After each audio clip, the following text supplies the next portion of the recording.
Global hypothesis हमको पता है कि अभी हम लोगों को ट्रांसलेशन पढ़ना है बच्चों, ठीक है। तो ट्रांसलेशन पढ़ने के पहले हम लोग एक नई टॉपिक पढ़ेंगे जिसको हम लोग कहते हैं ग्लोबल हाइपोथेसिस, जो कि फ्रांसिस क्रिक ने दिया था। और हम लोगों ने कल ये बात की थी कि ये क्या होता है, ये फ्रांसिस क्रिक ने जो डबल हेलिकल मॉडल दिया था उसमें कुछ एक्सेप्शंस को ये क्या करता है, ग्लोबल हाइपोथेसिस कवर करता है, ठीक। हमने कहा कि इसका नाम ग्लोबल क्यों रखा गया, तो आप ये समझ लीजिए कि जो ग्लोबली होती है, जैसे कोई एक गोल गोल सब्सटेंस उसको टेबल पे रख दो तो वो अपनी जगह से क्या करेगा, हिलेगा डुलेगा। अगर आप इसका गूगल पे सही मीनिंग देखेंगे तो इसकी मीनिंग आएगी डाउनवर्ड डोन होना, ठीक। कोबली की मतलब जो एक जगह से दूसरी जगह हिलता रहे, तो वैसे ही टीआरएनए कुछ रिस्पॉन्स करने जा रहा है। जैसे मान लीजिए हमने आपसे बात किया कोडॉन की, ठीक। टोटल 4 न्यूक्लियोटाइड है और वो तीन की पेयरिंग करते हैं, इस तरीके से आ जाता है 64 कोडॉन। और ये 64 कोडॉन में 61 कोडॉन्स जो होते हैं वो क्या करेंगे, ट्रांसलेशन में हेल्प करेंगे, प्रोटीन सिंथेसिस में हेल्प करेंगे। और जो 3 है वो स्टॉप कोडॉन है, ये प्रोसेस अगर स्टार्ट हो गई तो कोई रोकने वाला भी चाहिए, तो ये 3 जो कोडॉन है वो क्या करेंगे, ट्रांसलेशन की प्रोसेस को स्टॉप करेंगे, इतना हमें पता है। और जो ट्रांसलेशन की प्रोसेस को स्टार्ट करता है वो इनिशिएटर कहलाता है AUG, जो कि मेथियोनिन होता है। मेथियोनिन अमाइनो एसिड को ये कोड करता है, ये बात सबको पता है, काफी दिन से हम आपको ये बात बता रहे हैं, ठीक। ट्रांसलेशन और ग्लोबल हाइपोथेसिस के बीच में म्यूटेशन का भी टॉपिक है, हम लोग जो कि पढ़ चुके हैं, क्योंकि हम लोग क्विक रिवीजन करेंगे by only reading of NCERT. अब देखिए यहाँ पर 61 कोडॉन है, 3 स्टॉप कोडॉन, AUG जो है वो इनिशिएटर है और ये मेथियोनिन को कोड कर रहा है। तो बात समझने की कोशिश कीजिएगा कि टीआरएनए जो है, अभी हम लोग टाइप्स ऑफ आरएनए भी पढ़ेंगे, जिसमें 3 तरह का आरएनए पढ़ेंगे। आपको बहुत अच्छे से पता है कि जब आरएनए बनता है डीएनए के थ्रू तो कौन सा आरएनए बनता है, मैसेंजर आरएनए बनता है। इसके अलावा हम लोग टीआरएनए भी पढ़ेंगे और आरआरएनए भी पढ़ेंगे, सबका स्ट्रक्चर हम लोग देखेंगे, सबके फंक्शंस हम लोग देखेंगे। अभी आप इतना समझ लीजिए कि जब ट्रांसलेशन की बारी आती है तो टीआरएनए आता है कोडॉन के रेस्पेक्टिव अमीनो एसिड को बनाने के लिए, ठीक है। तो मान लीजिए ये आपका एमआरएनए, ठीक है, ये 3' एंड है और ये 5' एंड है, ये 5' एंड है, ये 5 प्राइम और ये 3 प्राइम एंड है। ये मान लीजिए टीआरएनए का 5 प्राइम एंड है और ये 3 प्राइम एंड है, ठीक। क्लियर, बात समझ में आई, ठीक। यहाँ पर हमने कौन सा कोडॉन लिया, मान लीजिए AUG लिया, तो आपके हिसाब से यहाँ पर क्या आना चाहिए, क्या है बताइए। यहाँ पर आएगा A के ऑपोजिट U आएगा, U के ऑपोजिट A आएगा, G के ऑपोजिट C आएगा, सबको पता है। इसको हम लोग क्या कहते हैं बच्चों, इसको हम लोग कहते हैं एंटी कोडॉन, ठीक, कोडॉन को ऑपोजिट। और इसको हम लोग क्या कह देते हैं, इसको हम लोग कोडॉन कह देते हैं, तीन का जो ग्रुपिंग होता है, क्लियर। हमने आपको बताया था कि हर कोडॉन जो है वो स्पेसिफिक होता है, अनएम्बिगुअस होता है।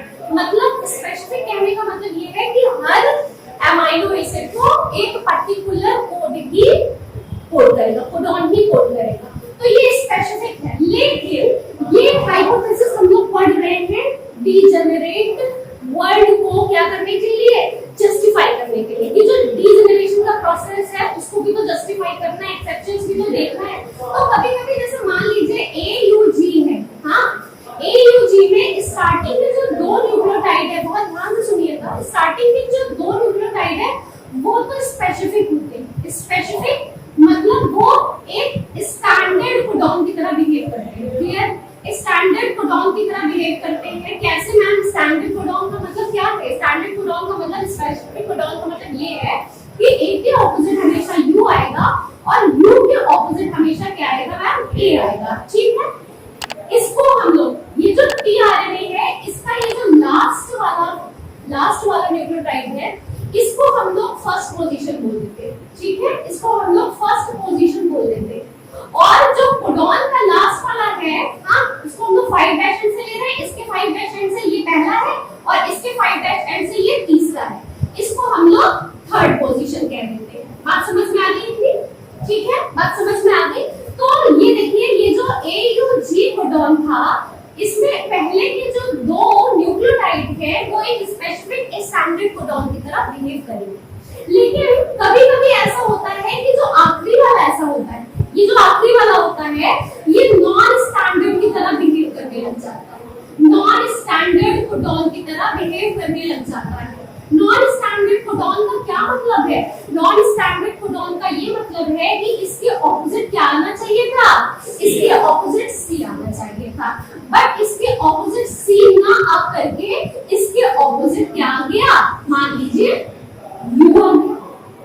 ठीक है, इसके ऑपोजिट यू आ गया। क्लियर? तो यही चीज है आपकी वोबल हाइपोथेसिस। ठीक है, कभी-कभी ऐसा होता है कि जो कोडॉन की थर्ड पोजीशन होती है और एंटीकोडॉन की जो फर्स्ट पोजीशन होती है, वो क्या होते हैं? एक दूसरे के कॉम्प्लीमेंट्री नहीं रह जाते। हाँ, एक दूसरे के कॉम्प्लीमेंट्री ना हो करके किसी और से कंबाइन कर लेते हैं। कौन से होते हैं कॉम्प्लीमेंट्री? हमें पता है, ए के साथ डबल बॉन्ड यू कॉम्प्लीमेंट्री है और सी के साथ ट्रिपल बॉन्ड जी कॉम्प्लीमेंट्री।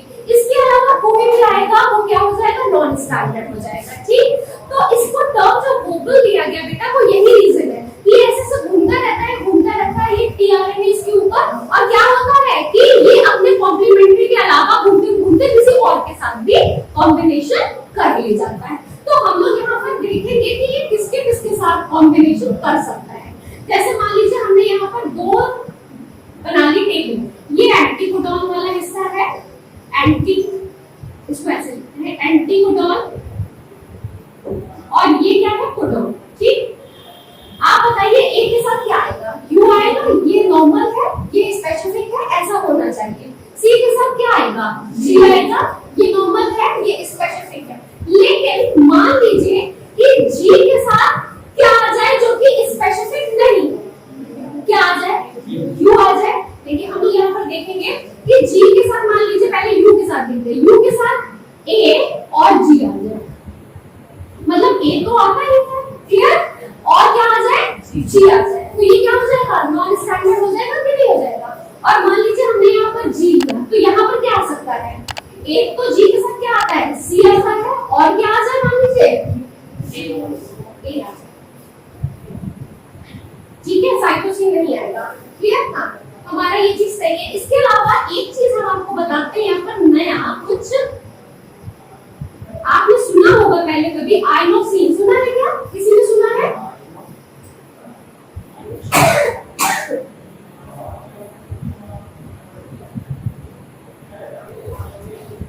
देखिए हम लोग बात कर रहे थे कि ए जो है उसका स्टैंडर्ड यूरेसिल है। आपको पता है वाटसन एंड क्रिक मॉडल के थ्रू जो डबल हेलिकल मॉडल है, अगर हम लोग डीएनए नहीं आरएनए की बात करें तो एडेनिन यूरेसिल के साथ कॉम्बिनेशन करता है और साइटोसिन गुआनिन के साथ कॉम्बिनेशन करता है। ये यूनिवर्सल बात है। तो एडेनिन के सामने यू आया, एंटीकोडॉन ए है, और इसके सामने मान लीजिए यू आ गया, ये बिल्कुल नॉर्मल है। सी के सामने जी आएगा, ये नॉर्मल है। लेकिन कभी-कभी यू के लिए, यू एंटीकोडॉन मतलब अगर ए और जी कोडॉन है, ए के सामने क्या आना चाहिए? ऑब्वियस सी बात है, क्या आना चाहिए? यू आना चाहिए। जी के सामने सी आना चाहिए, लेकिन इन दोनों के सामने यू आता है और सही अमीनो एसिड कोड होता है। और कभी-कभी सी और यू के सामने जी आ जाता है। और सुनते रहिएगा, ए, जी और यू तीनों के लिए कभी-कभी क्या आता है? आइनोसिन आता है। आइनोसिन क्या है? आइनोसिन एक तरह का न्यूक्लियोटाइड ही है। आइनोसिन एक तरह का न्यूक्लियोटाइड ही है, जो एकदम नया हम लोग पढ़ रहे हैं, जो कि कौन सा है? ए फॉर कौन सा नाइट्रोजनस बेस होता है? एडेनिन। ठीक है, ये एडेनिन से ही डेराइव हुआ है। कौन? आइनोसिन। ठीक, इस आइनोसिन में इस पोजीशन पे नाइट्रोजनस बेस एडेनिन की जगह पर क्या हो जाता है? हाइपोसेंट्रिन हो जाता है, और इसे हम लोग आइनोसिन का नाम देते हैं। और इस आइनोसिन की प्रॉपर्टी ये होती है कि अगर यहाँ पर आइनोसिन आ जाए, अगर यहाँ पर आइनोसिन आ जाए तो फर्क नहीं पड़ता कि यहाँ पर ए है या यहाँ पर जी है या यहाँ पर यू है, ये तीनों को क्या करेगा? होल्ड कर सकता है। ठीक है, आज समझ में आई? जैसे हम लोग एक एग्जांपल लेते हैं, आप अपनी एनसीईआरटी देखिए, आप अपनी एनसीईआरटी देखिए, और इस एनसीईआरटी में आप देखेंगे यहाँ पर कि एक ही आप नीचे वाला एक चेकर बोर्ड देखिए, जी जी यू, या फिर सी वाले में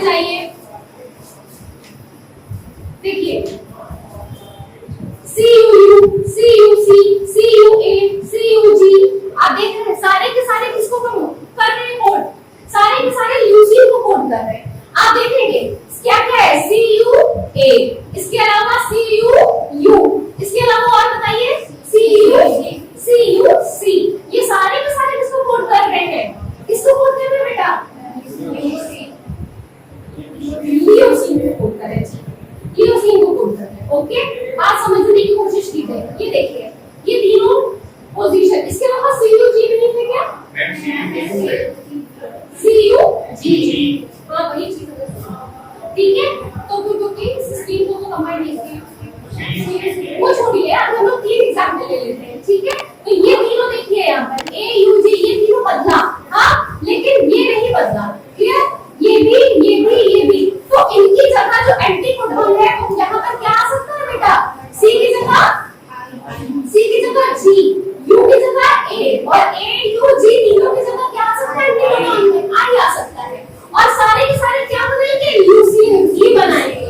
ऐसी जरूरत क्यों पड़ी, बोबल हाइपोथेसिस की जरूरत क्यों पड़ी, इसलिए पड़ी कि 61 कोडॉन को कोड करना है, हमें 61 कोडॉन को कोड करना है, और 61 कोडॉन को कोड करने के लिए हमें 61 tRNA चाहिए, बट 61 tRNA नहीं होते। कितने tRNA होते हैं, 40 से लेकर के 45 tRNA तक पॉसिबली हमें मिल पाते हैं, ठीक है।